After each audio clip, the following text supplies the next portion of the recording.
On June 23rd of 1972, the Paramount Theater in downtown Wilkes-Barre was underwater. 5 decades later, the theater, now known as the FM Kirby Center, will premiere the long-awaited documentary on the Agnes flood.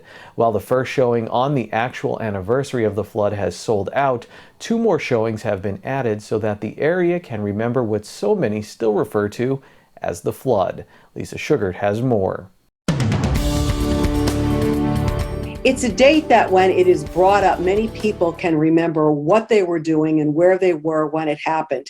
I'm talking about the Agnes flood. And right now, a brand new documentary is about to air in our area that focuses on just that, the flood of 1972. I'm pleased to be joined by the gentleman who wrote that script for this documentary. He is also the narrator of it. You know him. He is Alan Stout, who was the executive director of the Luzerne County Convention and Visitors Bureau. But today he puts on his documentary hat to talk with us about this great project. Alan, why was this such a passion project of yours that you wanted to bring this to the screen so people could see and remember what happened back in 1972? Agnes is really one of the first memories I have of my life.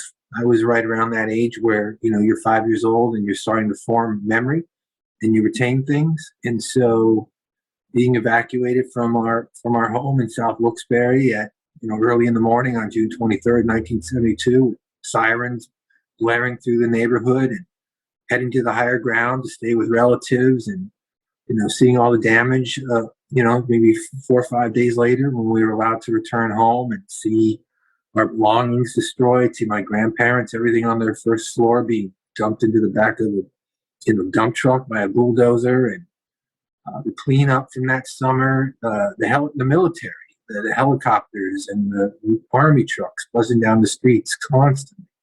Through the eyes of a child, it was kind of mesmerizing, actually. You didn't really have the wherewithal to understand the impact of it. You were too little to understand the devastation and the loss, but you knew something was wrong.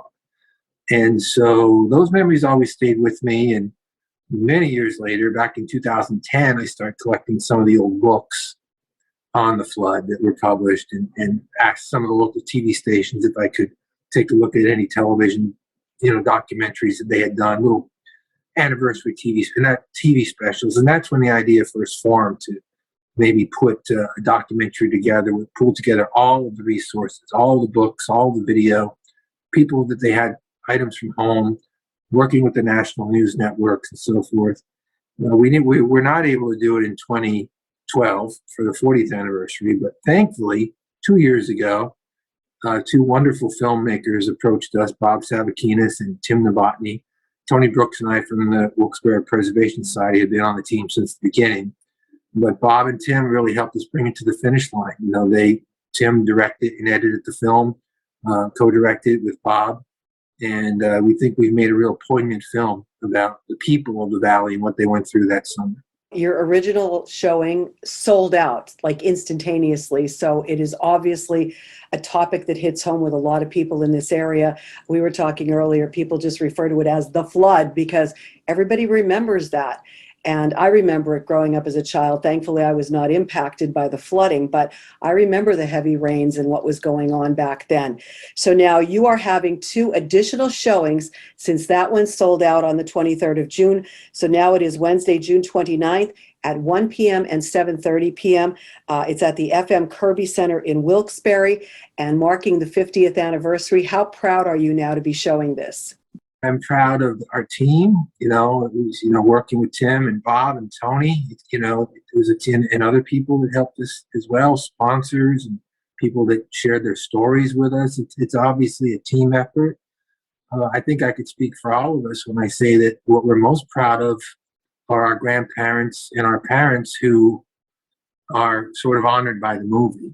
They didn't have a FEMA, there was no Federal Emergency Management Agency at that time. There was no flood insurance for most people at that time. And so it was the worst natural disaster in the history of the United States. They were the president's words. That's what he called it. And he came here and saw it all. And they had to put their town back together and their homes and their businesses, and they did it. And so I think that that's the takeaway from the film for us that worked on it, and hopefully those that see it, is that pride in what was done here 50 years ago. It was a lot of hard work, a lot of blood, sweat, and tears. The star of the movie is the flood. It's the Susquehanna River. But the hero of the movie are the people of the Wyoming Valley. If people want tickets, they're just $10, and they are available at the box office at the FM Kirby Center or by calling the Kirby Center. Alan, I think this is a wonderful project that will preserve the memory of what happened and to show the resilience of the Valley, always the Valley with a heart. So congratulations, much success with this documentary. I hope everyone gets to see it. Thank you, Lisa. Thank you very much. Today's news feature is brought to you by Lehigh Valley Hospital, Hazleton. Remember, in an emergency, our emergency room is the safest place to be.